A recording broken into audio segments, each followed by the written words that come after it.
The time is finally here. Welcome to my outdoor plant collection for 2025. If you guys are here from my first half of my indoor plant collection, welcome and thank you so much for tuning in. If you are not subscribed, go ahead and do so. But I want to just get into it. I want to show you guys everything that I have gotten. I've been working on my collection so much for the past 90 days. Everything here has been recently repotted as far as like, I don't know, maybe like 60 days ago. Top rocks I've done. I have tried to make this look as nice as possible for you guys, and I am so excited to show you around. I'm gonna start with my showstopper monkey tail cactus. This was a wish list plant for such a long time. I got it last year in October, and it has grown wonderfully.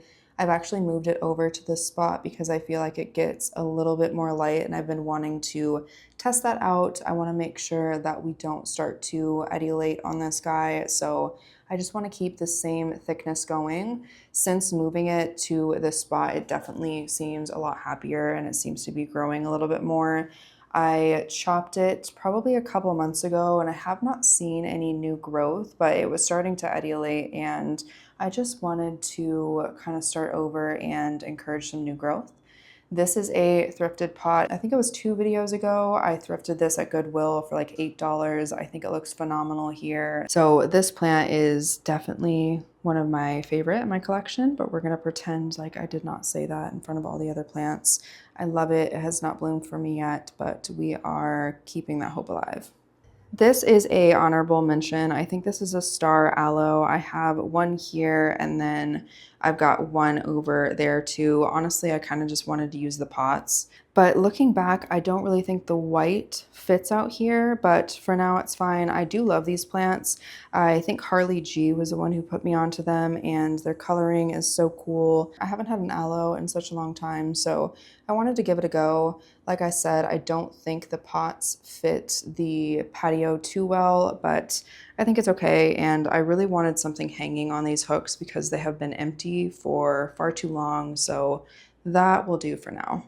When it comes to a lot of these plants, I'm going to have to ID them below for you guys. I know that this is a mammillaria of some sort. It is starting to cluster up for me, which is wonderful. I absolutely love the pot combo. I actually bought it in this pot, and I think they did a tremendous job. It has not bloomed for me quite yet, but I am hoping maybe soon.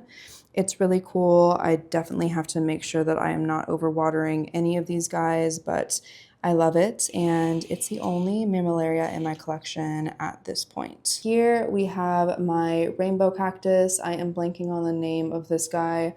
For the longest time, I thought that it was going to flower for me. I thought that this was a little flowering bud. It has not flowered for me, but it has started to get a little skinny at the top, so all of these plants I'm actually working on potentially, ow, I definitely just got stabbed by something here.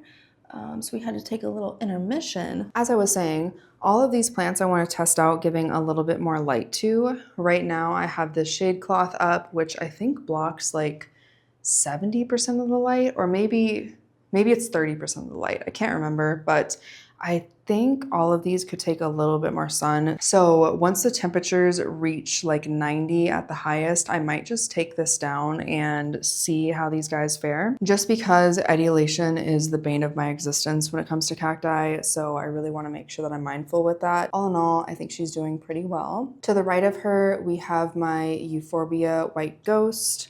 This plant has been with me for a few years now, and I absolutely love it. It was one of 3 plants, but 2 of them did not make it. They actually overheated a couple summers ago. This is the last one standing, so I love her. I appreciate her so much. I got her in Tucson. She has grown all these tiny little baby arms. I love her so much. This is a really easy plant for me. Being Euphorbia, she is more succulent than she is cacti, so she does require a little bit more water and definitely would scorch. This is a plant that if I do remove the shade cloth, I probably will have to pull her back or kind of give her her own spot. So I definitely have to be mindful with this one. She has been growing so great and I absolutely love her. The lighting is kind of crazy right now, but this is a cardon I believe is how you pronounce it. My mother-in-law got me these little guys that like hang on pots and they're so cute. This is my oldest cacti in my collection. I just liked it because it's so intense and looks like a bat. Yeah, she's just like she's a very dominating looking cactus and I really respect it. Over here, we have a totem pole cactus. This guy has not done much for me at all, so I'm kind of bummed about that. This is another one of those little hanging guys. I don't know, I have high hopes for her. I hope she eventually is like 3 feet tall and is a great piece to decorate with on a patio in a home one day, but she's a little behind. I don't know, she actually is growing a decent amount. Maybe I'm speaking out of term. Okay, if y'all want to see what etiolation looks like, here is a good model for you. So I keep saying that this is a Peruvian apple cactus and I have been disproven in the comments below, so I'm not sure. I'm not going to attempt to ID this. I really thought that's what it was. She has etiolated pretty badly. You can tell we started off really good here at the bottom and then we just really got super skinny at the top. That is because apparently I did not give her enough light, and honestly, I think she's kind of cool, so I've just let her be. I probably should chop her and see if I can regrow it. You can also tell she's really thirsty, the way that she just looks super dehydrated, so I will water her after this, but I think she looks cool. The thing with etiolation though is once they get skinny like that, they aren't able to just support and sustain themselves as well as they should be able to, so this is exactly what I'm trying to avoid with the rest of my collection, and there's just nothing you can do about it once they start to etiolate. But like I said, I think she's pretty cool personally, and I'm just letting her do her thing. This is definitely a favorite for me. I absolutely love the coloring. I have a difficult time IDing this one as well. I'm not totally sure what it is. I thought it was a gray ghost Oregon pipe cactus, but I'm not sure if that's a correct ID. I got this in Pennsylvania or New Jersey. I can't remember. I brought it on a plane with me. It's so powdery. It's so silvery looking. It hasn't grown a ton for me, but I absolutely love it. Anything that has a gray, like powdery silver hue, I am usually very partial to. So she fits the bill and I have loved her in my collection ever since. Here we have a tephro-cactus. Now this is not the geometricus.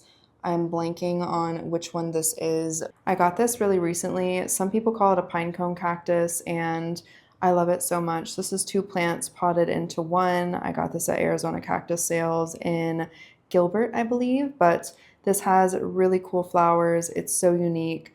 I did not like this plant for the longest time when I first started getting into plants, but as of this year, actually after I read the Plant Rescuer book on cacti and succulents, I decided that I was obsessed with this plant and I got one.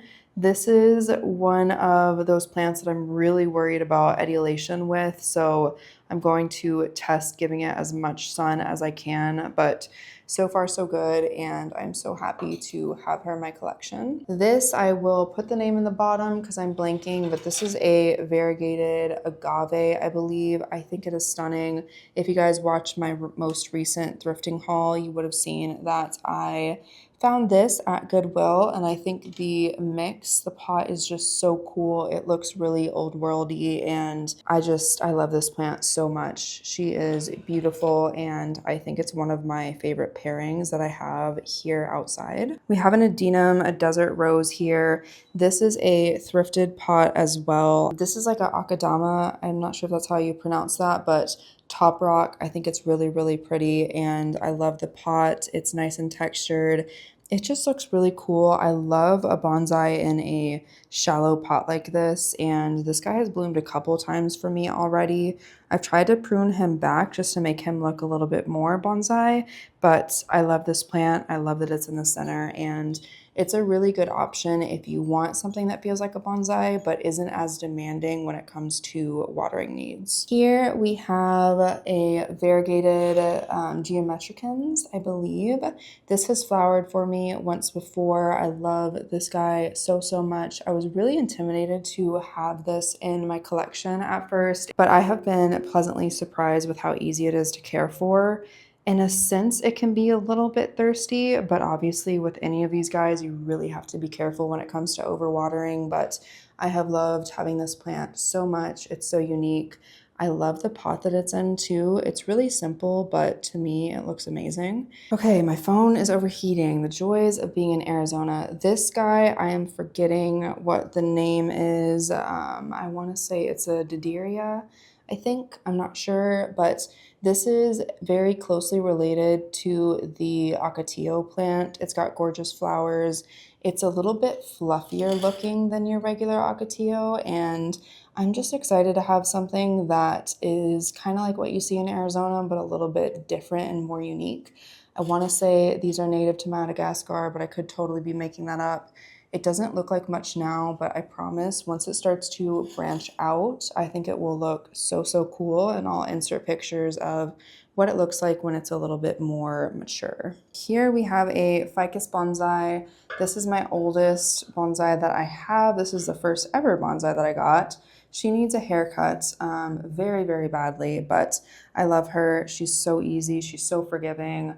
I found this pot at Goodwill as well. It's so pretty, and I love the little pedestal feet that it has. She is so easy, and hopefully I will have her forever and ever. Last but not least, this is a Cactus geometricus.